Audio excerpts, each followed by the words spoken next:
and welcome back to the Skullcast, where we are two brothers, Christopher and Asher, who are Vikings fans, and we think we like football. Football's dumb. This is the worst sport in the world. Oh my, what a week. If you missed it, you can go back in our previous episodes and listen to our review of an exciting comeback win that JJ McCarthy led the Vikings to last week. Sunday night was a totally different story. It was let me just say that I have been feeling just like the air is out of.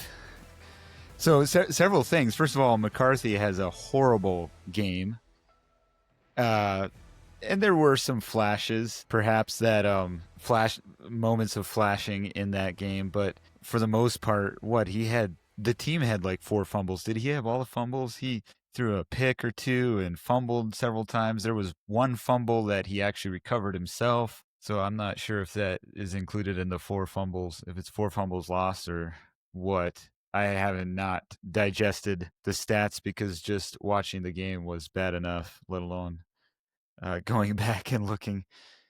But it was also just I would say, and we'll probably get into this a little bit, I would say it was one of KO's poorest coached games in his whole tenure. And I think that's almost more, like, I expected McCarthy to go through some rough patches. I didn't expect it in that game, and we'll get into it more, but I did not expect KO to have a coached game that like he did. I thought it was poorly coached, maybe even poorly coached by Flores as well on the defensive end. I had mixed feelings about that, but on top of everything, we have 3 players leave the game because of injuries, and then after the last couple days since the game, more players have ended up injured, including JJ McCarthy now being out 2 to 4 weeks. So this is just a wreck of a season, and I'm not even sure what all there is to talk about other than to say this was bad and things need to be better. How are you feeling, Christopher? Yeah, I think that there are plenty of reasons to be despondent about the season. I think that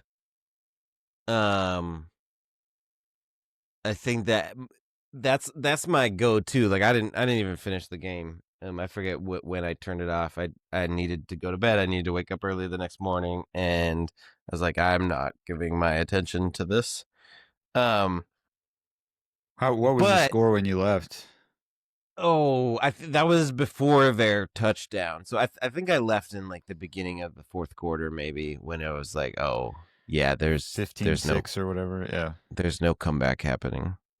Yeah, I think it's if 15-6. anything, the fourth quarter got worse. Yeah, so it's really hard to know how to feel about this, and then JJ's injury just complicates it all. I think take JJ's injury aside, because we found that out like Monday or Monday. Yeah, it was Monday, I guess we found out. So it wasn't a lot of time to stew about the game. But some of my thoughts about the game before I realized JJ was going to be out for a while was kind of that thing of like, okay, so he's not having the start I truly thought he could have. But he's still 1-1, and there's still a big, long season ahead of us. Josh Allen had a really miserable first year. Peyton Manning had a really miserable first year. A lot of great quarterbacks have had troubles in the first year, and part of what happens with the quarterback development is that teams abandon that prematurely because the NFL is so quick-paced. The fans are demanding. Owners, are spending a lot of money, and they want to have a return on their investment. And so actual player development gets left to the wind. But I was like, I think we have the team that can weather a quarterback's development, and towards the end of this year, he could be playing really well, and we could go into 2025 or 2026 with like a pretty wide open Super Bowl window. And so like that was like, okay, I'm backing up, bigger picture. There's a lot of really good things to still be excited about. I mean, as far as like McCarthy's development, like having is his name Ryan Kelly, our center? Having him go out mid game to me seems huge, and that's part of why I wonder if there wasn't as much of that fourth quarter steadfastness that we saw during the Bears, where he kind of collected himself, got together, because the thing that the center is a veteran center is doing is he's helping a young quarterback read the defense and call out coverages and stuff. Whereas, JJ McCarthy was suddenly needing to do that. He's already flustered. He's already confused. He's now needing to do that all by himself. Probably not all by himself, but like he doesn't have that veteran center there to help him. And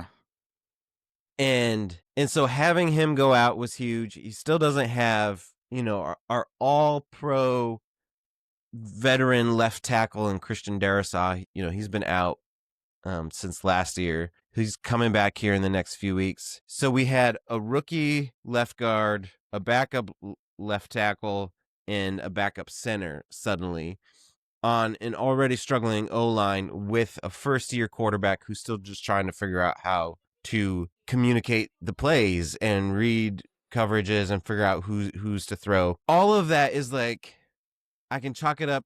A lot of injuries. Aaron Jones goes out with an injury. He still doesn't have his wide receiver 2 in Jordan Addison, who he had the best chemistry with in camp. All of those things are like, yeah, I think people could look at the Vikings and say, oh, that's cope. I think I know this team fairly well. I'm not a football person, so I'm not like coming in with expertise, but I've been following this team. I think my hope in the roster is well founded based on people I respect and admire what they've said. And I really still have a lot of hope for this season. And I think that fans in general tend to be impatient. And I think that does two things. I think that spoils your enjoyment of the game. And I think that is just an unrealistic way to watch sports. I mean, baseball has a whole farm system to develop their players. The NFL is just much more demanding on their young players. The injury complicates it tremendously. Because now you're setting back his development probably 4 weeks. Like I can't imagine them, like they have this game against the Bengals. They have 2 international games and then they have a bye. I can't imagine him being ready in 2 weeks and going on the European trip. Therefore, I can't imagine he'll play the second international game and then it's the bye, I think. And so I can't imagine him starting until we host the Eagles in week 7, which is a tough team to come back on.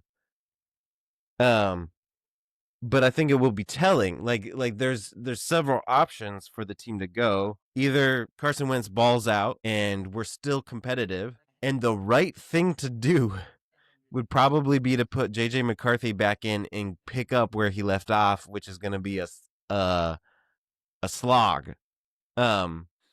And go ahead. No, I just want to make that a point to come back on, maybe even to end on, because there's been a lot of chatter around that in Vikings Twitter and media and stuff. Yeah. Keep going. Well, but there's also the dynamic of you have all of these veterans and you have all of these other players. I don't think people have low expectations for how Justin Jefferson would respond. They think he's a typical wide receiver diva, and he's not. But I can imagine that there would be a time for that whole team where Carson Wentz is playing out. Some of these people don't know how long they have in the NFL. It would legitimately start to wear on you of like, we're going to put the young guy who's really struggling in. I don't even know if I'm going to be on this team next year. So why do I care about JJ McCarthy's development?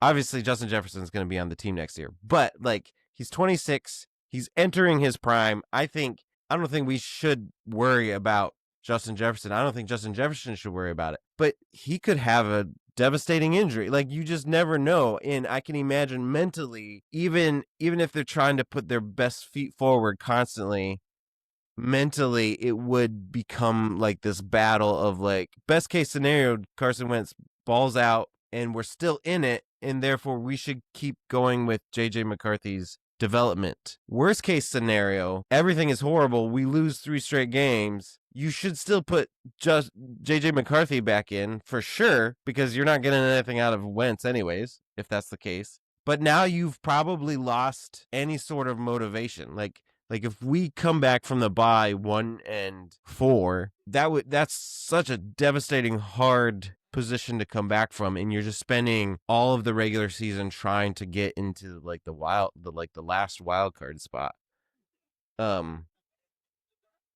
Mentally that would also be gut punching. So it's just a really difficult situation that the Vikings are put in, and we're asking the players to be incredibly self-sacrificial for the development of this kid. And the NFL and that's just not how the NFL usually works. Yeah, there's a lot there. I've got several things to come back to, but I want to start with, you talked about how big it was for Kelly to go out. Ryan Kelly, the center, he's a veteran center. And it was interesting rewatching footage from the Bears game, just how excited Kelly was. I had never really noticed that before, but there's several different plays where he like makes really good blocks a couple times on JJ run plays or scrambles, or even just a good pass. And he's like there fist bumping and jumping up, and he's this big center. I tend to agree with you that I think Kelly was big for JJ specifically. I get the vibe all throughout training camp, and then after the Bears game, I get the vibe this team is around JJ.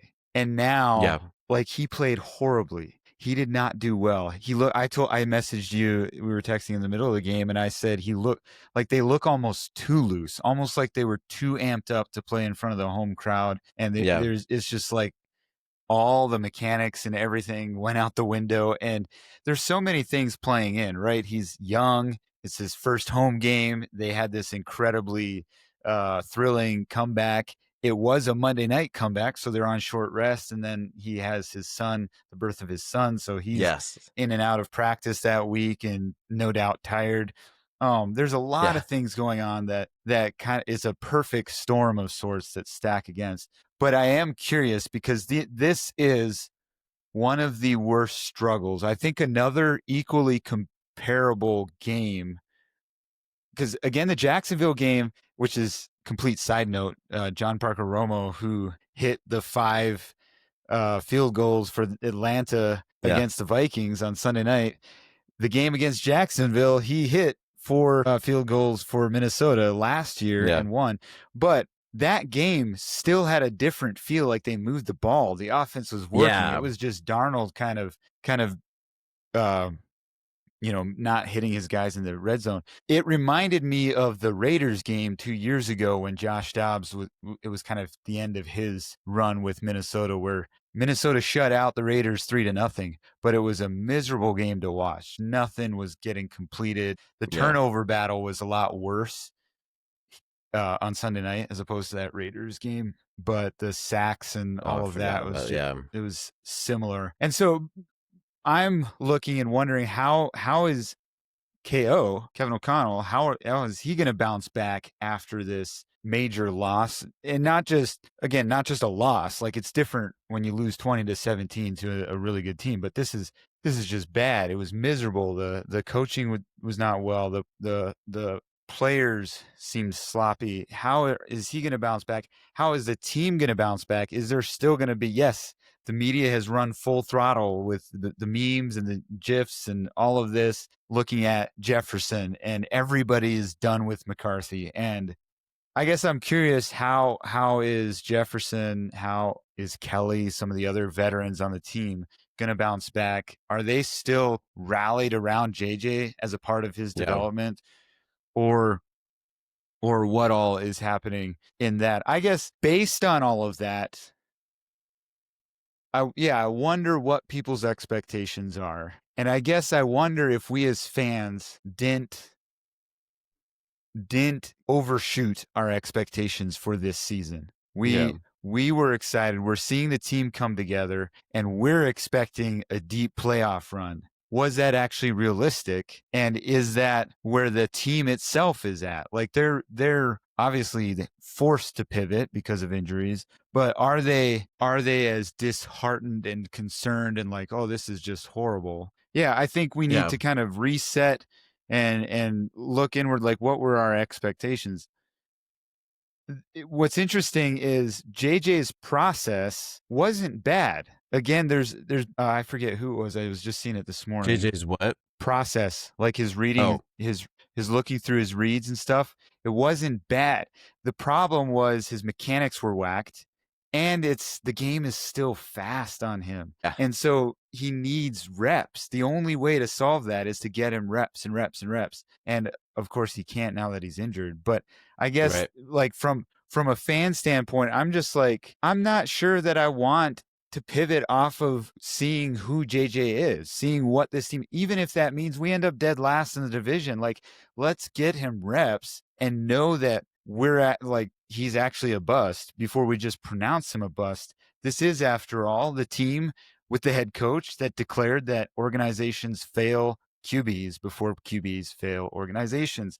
And so let's see what O'Connell does in correcting this and in coming back on this. I think so yeah, let's not jump too early.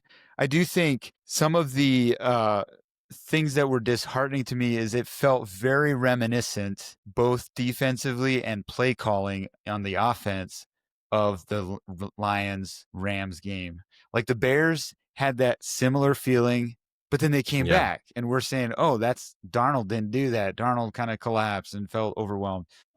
Whereas this game now, McCarthy struggled the whole game long, and the defense felt soft at times when we were used to seeing them be more aggressive. Though they did a tremendous job in the red zone. Holding Atlanta should have had way more than 22 points. It should have been 34, maybe even 40 points. So I think we need to give defense some credit. And I guess this is kind of another... We had 3 major defensive leaders not playing. Yeah, exactly. Like Dallas Turner he had a fairly good game for those of us who are calling him a bust after last year. Like he came up with some good stops. I'm sitting here trying to figure out, is Atlanta better than I gave them credit for? And so their run game is more effective. Their defense, like I was not expecting the pass rush that their defense provided. They definitely didn't have rookies. That last year. Yeah. So there's a lot of like maybe we had these low expectations for Atlanta, and then we see this bad turn result, and so it's all compounded. Like this is just horrible. But maybe Atlanta's actually better than what we gave them credit for. Yeah, I guess injuries, coach, Atlanta's, like the defense did fairly well, but they did run the ball through the field pretty effectively. And Minnesota came in second last year in fewest yards given up with the run. But then even KO having Jones start again as the main back and kind of sticking with that for a while before even bringing Mason in. Like I would have thought that's a first guess after what you saw against the Bears, is we're going to have Mason start our running game, because what we saw was even Jones did better. Jones had better runs when Mason was the one kind of setting the tone. Yeah, I don't know. I've got a few, these are just a bunch of stuff that I'm like processing and running through my head.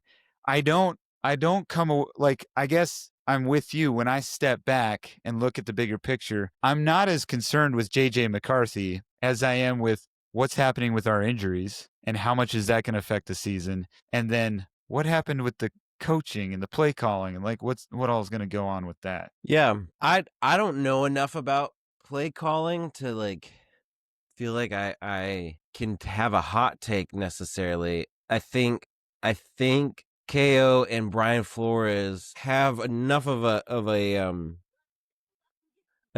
good record that my instinct is benefit of the doubt. I find it just very aggravating over the years when fans are like, their first instinct is like, just fire everybody. And I'm just like, that's not, have you ever been a part of an organization? Like, that's not how That's not how you turn things around. Organizations Just that get do rid that of are bad. yeah. Yeah, they're bad, lousy organizations, Like perpetually bad.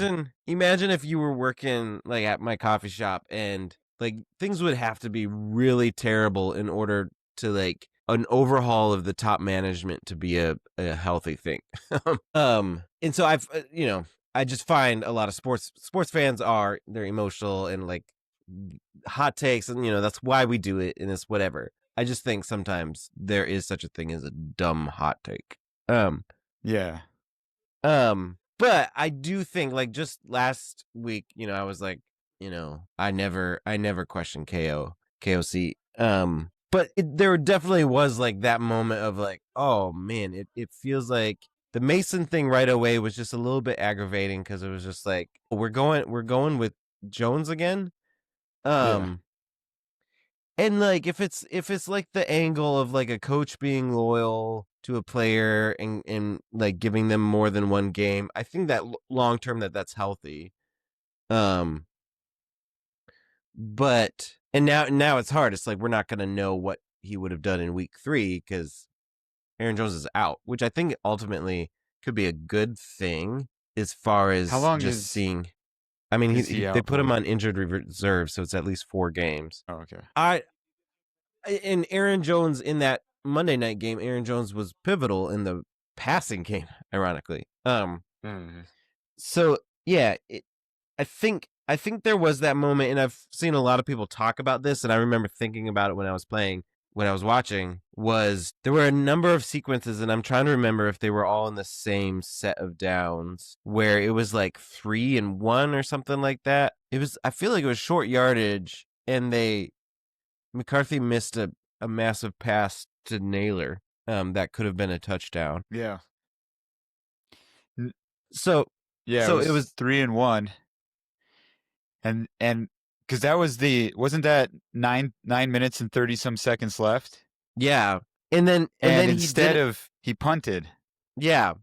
Yeah. So it was an aggressive third down, and then he just punted. And that, like, to me, that's the big question mark around the game is like, what was that? Like, did you just give up? And people talk about seeing like the defense that's when the defense kind of, I guess I watched more of the game than I thought I did. The defense kind of just gave up, or like not gave up. I don't think the defense gave up. I think you could kind of see the defeat kind of settle in. It's just very hard to play. I mean, I don't know what it's like to play in the NFL, but it's hard to accomplish any big goal or big task when that sort of feeling of, oh man, it's hopeless kind of comes over. And I don't blame JJ McCarthy. I kind of like the aggressiveness. If JJ McCarthy hits that throw, that's an incredible play. We're talking about it all week long. Patrick Mahomes missed a very similar throw, and nobody's talking about it because he's Patrick Mahomes.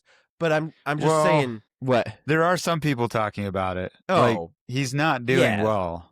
Yeah, you're right. I think more of my point is like great players miss those throws, and so I'm not gonna pin that on JJ McCarthy as like, oh, he couldn't even hit that throw, because like I've seen him make that throw, and I think that's just a matter of maturity and like becoming more established. I think that in that whole sequence, I like it up until they don't go for it. Like, like what are you playing for? Because you need a touchdown here in order to be in the game. And so it's kind of like, what yardage are you fighting for? Like the only positive is if you think so highly of your defense that you think punt it, get closer to our end zone, defense will make a play and get like a defensive touchdown or something. Like, I don't know what you're hoping to get out of punting, whereas like 4th and 1, like, but also was he injured at that point? Maybe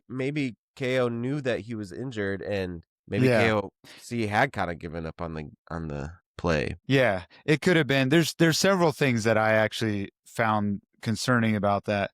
One is McCarthy had just not that long before converted I believe it was a 4th and 1 on a QB sneak. So they had tried a QB sneak early on. Atlanta stopped them, but then somewhere there, it may have still been in the third quarter, but I was thinking it was maybe in the fourth. He converted a 4th and 1. And so my question is, why are we not trying either a run play or a QB sneak on 3rd down? Like doing something, like I'm tired of these large extravagant passing plays on 3rd downs. I don't think we're going to get away from that. I think that's an Achilles heel of KO. Sometimes it's going to look amazing, and then other times it's going to be like that. So I probably would have preferred to see a run play, try to get a yard. Like Mason gets you a yard. Mason was getting Mason gets a lot. He breaks, pushes through tackles, and then especially when who was it? I'm blanking on. I think it was Jackson. Donovan Jackson, 74, was like pulling Mason at one point. There was one run where Mason's like pushing backwards and Jackson's pulling him. That was kind of funny.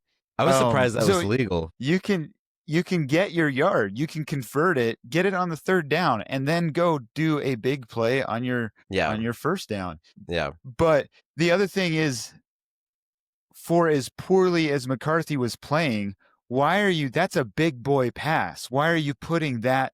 It's a big boy pass, not just because of what it requires in the skill set, but of where you were at in your downs. Why are you putting that much on a rookie QB who's obviously struggling? And maybe, I'm not sure. Again, maybe there were other dynamics that KO isn't aware, or that KO knew that we're not aware of. But those are some of the things. It just, like, there were other alternatives you could have gone to, and obviously you're down 9 points, so you're going to have to go down and score, and then hope to get the ball back to be able to go down and score again. But I'm just quickly looking at the injury report. Were Jonathan Allen and Javon Hargrave out of the game the whole time? Oh no, not the whole time. I wouldn't have remembered that they went out at all. They're the 2 interior linemen, defensive linemen. Oh, no. I'm sorry. I was reading this report wrong. Yeah, they missed several practices that week. Not because it said not injury related rest. So interesting. That does bring up the Harrison Phillip, the 2 interior, like, does feel like that defense misses the size of Harrison Phillip in the run game when they traded him. Yeah, it does. So maybe just to help us land the plane of reviewing the Vikings, what if Wentz, and you've kind of alluded to it a little bit, I've alluded to it, what if Wentz balls out and leads us to 3 straight wins? We're 4-1 going into our bye. What happens then when McCarthy's ready to come back? I see even our guys over at Score North, the people we follow, we've never collaborated with them or anything, but they're all about, like, you got to give it to Carson Wentz then. And everybody's writing this narrative of Carson Wentz beating the Eagles when they come to town and as a Viking and all of this. Where are you sitting with that? That would be an interesting story for sure. As a fan, I want to see the Vikings win. And so there's like this degree of, like, hey, if Carson Wentz plays well for us, I don't necessarily want to win the Super Bowl with Carson Wentz, but if that would happen, fine. I think the right thing to do, though, for the long term of MacArthur's, like, for my future self, my future fandom next year, and for the franchise, the right thing to do is to keep developing McCarthy. But that's a really difficult decision to make, and to face. Like, I think there could be a scenario where I don't see a lot of scenarios in the NFL where someone gets benched after starting, comes back and plays at a high level. They tried to do that in Carolina, and I think the Vikings are a much better team than Carolina. And so, what's his name? The quarterback? Bryce Young. Like, in some ways, you could do that where, like, Carson Wentz just plays until he's no longer hot, and then you put McCarthy back in. Penix played for 3 games last year and is now the starter. I don't know. It's really hard. I think my very logical instinct is to say, as fans, you have to be patient. If you want long-term success, you just have to be patient. And we just very rarely get this opportunity. And so I would I would be willing to sacrifice the season for JJ McCarthy's development. Now, if it never comes through, like if he's horrible next year too, then I probably would be pretty like trivially mad. Like football ultimately doesn't matter, but it would be disappointing. Yeah. But at the same time, like that's a hard thing. I don't know that I don't see anybody if Carson Wentz plays well and they win 3 games. Like if they win 3 games because of Carson Wentz, it's hard to see them benching Wentz. Like in some ways that would be like that would almost go against their culture where it's like, hey, if you play well, you get the start. And it's like, well, not if you're Carson Wentz and there's like this shiny toy that we're trying to get to work. Yeah. Yeah. Obviously, I think a lot of this is just pontificating at this point. Right off the cuff, I would say I'd love to be in that situation. Let's see if we're there. And then we'll see what the Vikings do. I am royally exasperated by how Minnesota Vikings are doing the exact thing that we just either praised the front office and KO about, like, not give, QBs need development. We don't want to, it's foolish to spend a lot of money on someone that is going to take up so much cap space, work with a rookie QB. Like, in order to just hand the keys over to Wentz full time, like you're punting on McCarthy's development as well as his rookie contract in many ways. And so I'm kind of exasperated at that. Like, let's wait and see how it turns out, because from what we know today, it would be best for the franchise and for development to give it back to McCarthy and continue developing. That's what happens when you draft your franchise QB, is you are kind of hanging a lot on it, but you can't like be sort of in and sort of out and just like trying to guess who's going to take you more. If Carson Wentz balls out and we're looking like a hot team in the NFL, then that'll be an interesting conundrum. Vikings fans are not unfamiliar with that. I mean, I feel like most of our successful seasons have been under like a surprise QB. I sort of want to see Brosmer. But I don't know. He probably would look a lot overwhelmed too. Like McCarthy. It'd be interesting. I mean, it'd be an interesting story. I don't want to do the Brock Purdy experiment. I don't know that that's working out very well for the Niners. I mean, I say that they went to the Super Bowl. So maybe I'm being too critical. Well, I don't know. It'll be interesting to see how things go for them this year as well. But it's a bummer. It's not at all how we expected things to go. At least with this week, I expected Atlanta to be one of the teams that McCarthy could bounce back on and actually have better half. And it is different. Like when you think about it, he's had one bad game versus he's had 7 bad quarters. Like, it all depends on what narrative you kind of want to go with, how you frame it. Is it concerning that he's had 7 bad quarters? Sure. And yet one really good quarter, that's how history's made, is one good quarter can wipe out a bunch of bad quarters. And to see that McCarthy can do that and stick in it, I think it's fair to say he brought the team back. And so I want to see what he can do with other types of adversity. We want to know that, but it is a very disheartening place to be heading into week 3 of the NFL season in 2025. Yeah. So in our next episode, we're going to be looking and reflecting back on the league as a whole. Some interesting games, some very dominating games, including 2 in the NFC North. So if you're interested in more breakdown of the NFL and the NFC North, click like and subscribe, and then stay tuned for that next episode. All right, we'll see you.